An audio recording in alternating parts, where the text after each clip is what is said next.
Poderiam indicar um livro ou livros que não sejam da área financeira ou de investimentos que tenham feito diferença na vida de vocês? Rapaz, se você virar essa câmera do China aí, ó, para o lado esquerdo dele aí, o lado direito, na verdade, você vai ver uma estante aí que tem livro de cima e embaixo. Tem um zilhão de livros aí que esse cara leu, né?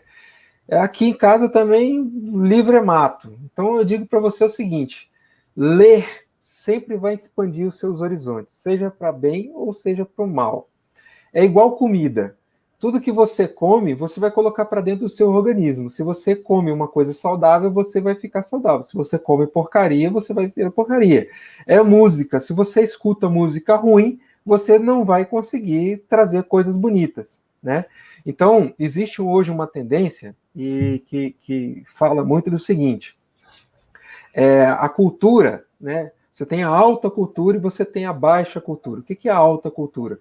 A alta cultura é você escutar boa música, você ler os clássicos, é você ler poesia, e é você ir a um bom espetáculo de teatro, é você ver um bom filme, você ler os clássicos, né? Porque os clássicos, eles passaram sobre a clave do tempo. Tá? Então, o que era bonito na época de Aristóteles, o que era bonito na época, enfim, de que você tinha Tolstói, Dostoiévski, os grandes romances, Cervantes, o que esses caras escreveram, né, a alta literatura portuguesa, ela sobreviveu o tempo. Ao passo que se você lê aí um conto sem vergonha, Chifrin, que publicou no jornal de ontem, ele tende a ser esquecido muito rápido, né? Ele está muito envolto ali. Então, o DJ não sei que lançou uma música que estourou ontem aí, o Michel Teló. Quem é Michel Teló, cara? Você tem aí Mozart, você tem caras que fizeram músicas muito belas que sobrevivem até hoje. Então começa lendo os clássicos. Ah, eu vou estudar os grandes filósofos. Cara, vai lá no cara que escreveu a parada. Vai lá em Aristóteles. Depois você vai estudar aí São Tomás de Aquino, a escola tomista, né? Aí você vai entrar naquela época meio paranoica ali dos caras que entraram aí na esquizofrenia do modernismo aí, né? Uns Kant da vida e tal. Você vai ver que daqui a pouco esses caras nem existem mais. Eles fazem muito sentido porque são muito recentes. Mas você vai buscar os caras lá atrás, eles escreveram coisas que estão válidas até hoje. Então, livros clássicos, os clássicos dos investimentos, os clássicos da alta cultura, sempre vão estar presentes na sua vida. E se você começa por eles, você vai criando uma série de figuras, né, e de coisas que vão povoar a tua mente, de forma que você vai começar a entender algumas coisas. Então, você vê, por exemplo, quem via aí os livros de Monteiro Lobato, né? E aí tinha lá aquelas coleções de Monteiro Lobato para as crianças, de contos, né? O Pequeno Príncipe, Alice no País das Maravilhas. Então, assim, você tem uma série de coisas que quando a gente estudava lá atrás, né, que lia aquilo, montava na nossa cabeça a capacidade de pensar, a capacidade de expandir os horizontes, a capacidade de você entender e formar cenários, né? As crianças hoje em dia elas são muito imagéticas, então ela vê um filme e ela consegue olhar aquela imagem, mas se você dá um livro para ela ler, ela não consegue montar aquela mesma figura, né? De composições ali, de cores, né? Tem cara que escreve tão bem que você lendo, você sente o cheiro do que ele escreveu, né? E aí você consegue formar aquela imagem na sua cabeça. Então, livros que te ajudam a ter essa formação são livros de alta cultura. Livro que você vai ler e que você vai entender, que você vai formar a história na sua cabeça, que você vai entender como funciona a cabeça humana, né? Então você vê lá Crime e Castigo, você tem um livro lá de Dostoiévski que você, lendo, você consegue montar toda aquela trama e aquele cenário e trazer aquilo para sua cabeça, e você consegue entender ali nuances do pensamento humano ou reflexões do pensamento humano que vão trazer uma série de figuras para sua cabeça e que você consegue identificar alguns personagens que existem na sua vida, algumas características, né? Uma boa música, entender que música é matemática, né? Então você consegue entender ritmo, você consegue entender melodia, e aquilo vai se traduzindo em outras coisas que vão influenciando a sua vida também.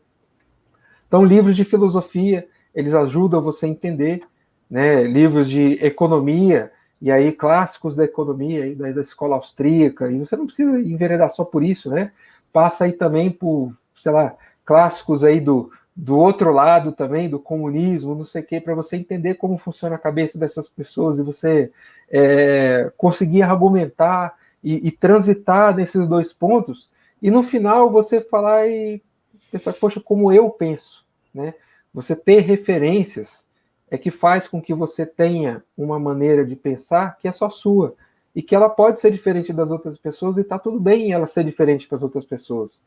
A diferença é que quando a pessoa vem te falar sobre alguma coisa, você tem argumentos, ou você entende como aquela pessoa pensa, e de maneira empática você consegue ter honestidade intelectual para discutir com ela e falar assim, poxa, essa pessoa está certa, essa pessoa está errada, ou essa pessoa pode mudar alguma coisa que eu vinha pensando anteriormente.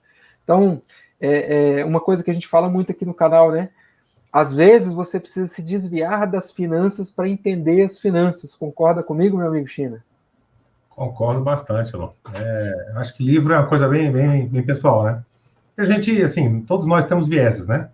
Então, eu e o Elon, a gente pensa, né, em termos de investimento, a gente tem um monte de coisas que parecem, tem outras que não parecem. Em termos de vida, a gente pensa um monte de coisa que parece, outras que não parecem. Isso é normal, né? Então, por exemplo, eu sou teólogo, né? Eu acho que eu nunca falei aqui, eu também sou teólogo, né? Além de engenheiro civil, professor de educação física, né? Professor de artes marciais e tal, também sou teólogo.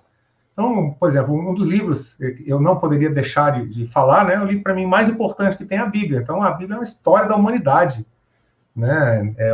Tem um monte de filosofia, tem de tudo ali dentro, né? O cara É o manual do fabricante. É um manual do fabricante, né? É sobre engenharia, tem sobre tudo, né? Então, é um livro bastante interessante, né? Que você vê que ali o pessoal tentou prever o futuro e acertou, né? De várias formas ali, né? Bem no início, mesmo que não foi dentro da alçada deles, né? Não foi por simples parâmetros pessoais. Não, mas assim, o que a gente fala, né? A depender, né, do teu gosto, existe um monte de tipos de livros que são interessantes para você ler. Eu tenho livro aqui em casa, eu tenho um monte de livros sobre jiu-jitsu, né, sobre legislação, sobre leis, né, tipo como é que é o nome? Licitação, de não sei o quê, cursos que eu fiz. Tem coisas sobre concreto, né? A minha biblioteca, né, minha esposa, ela fala, cara, a gente tem que jogar um pouco desses livros aqui fora. Eu falo, não, pelo amor de Deus, isso aí conta a minha história, esses livros, né? Eu tenho um carinhozinho por cada um deles. E cada coisa que você lê, você tem que entender que ela vai te transformar de alguma forma, né? Se você se entregar para a leitura, né, todo tipo de leitura vai te transformar de alguma forma. E você vai se tornar uma pessoa um pouco melhor após ler aquilo que você leu.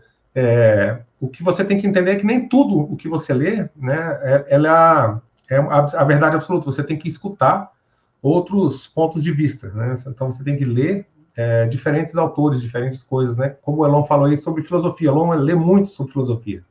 E vários filósofos, eles têm posição conflitantes. Então, você tem que entender o ponto de vista de um, em que época que ele estava, como é que foi escrito, e o ponto de vista de outro. Então, ler é excelente. Um dos livros, os livros que eu mais gosto, assim, de investimentos, eles não têm nada a ver com investimento, né? Todos eles, né, é como você pensar. Né? São livros, assim, que falam, cara, como é que a pessoa pensou dessa forma, né?